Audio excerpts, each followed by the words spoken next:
Hello and welcome to Inside Indiana Business. I'm Gary Dick. The COVID-19 pandemic has snarled the nation's supply chain, grinding ports, in some cases, to a virtual halt.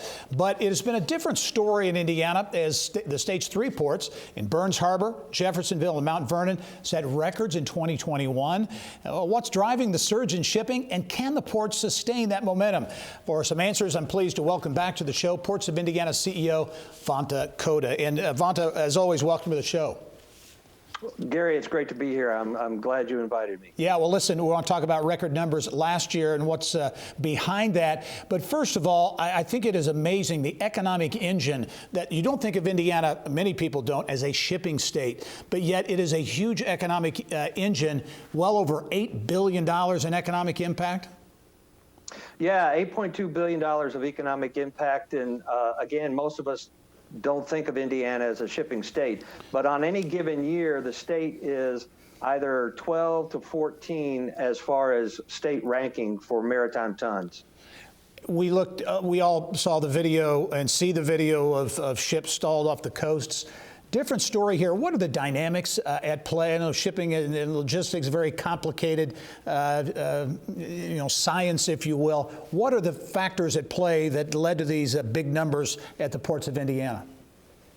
Well, I mean, it's pretty simple. The people of Indiana, the Hoosiers of our state, are working, and we've got a 2.7% unemployment rate, and we do what we do. We make things, we grow things, we move things. And people are needing more of the commodities that are produced here, foodstuffs,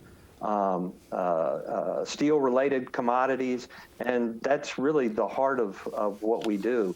We service those customers. Yeah. Talk about the mix of business, because coal has always been a big product, and that's still important, but increasingly steel and parts, components for these big wind farms and solar farms. Talk about the mix of business you're seeing at the ports.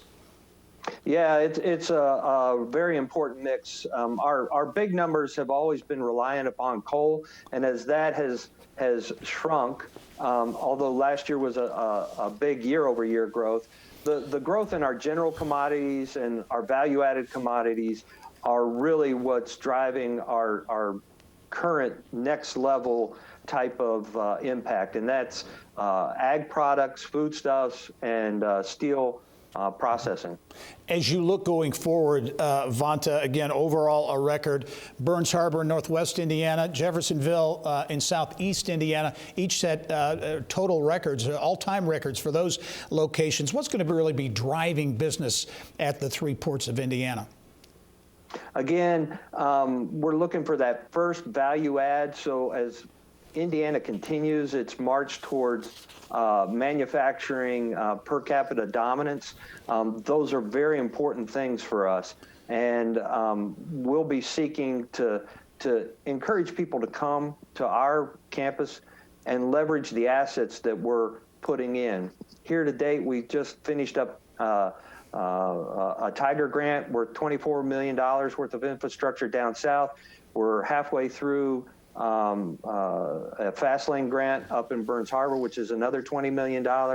And we've got an additional $10 to $12 million worth of infrastructure that's already on the books and planned. Yeah, a lot of activity around the state at the three ports. And Vanta, I want to ask you about this because several years ago, Governor Pence, talked about the interest in building a fourth port. Now, there's been some movement on that that's kind of slowed a bit. Give us an update, a fourth port, the potential for that in kind of that southeast region.